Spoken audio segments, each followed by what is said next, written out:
திருப்பாச்சி நினைச்சு என்னென்ன பண்றான் பாரு. சரி கமெண்ட பாப்போம். திருப்பாச்சி காட்டுப்பூச்சி.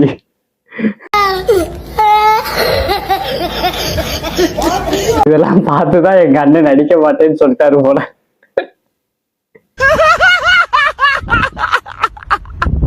வருஷம் வருஷம் ஒரு கிறுக்கு வந்துடுறானுங்களா சாமி. 10 மீட்டர் தூரம் பின்னாடி நடப்பது வேகமாக. சரி கமெண்ட பாப்போம். ப்ரோ என்ன ப்ரோ இவ்வளவு டேலண்டா இருக்கீங்க?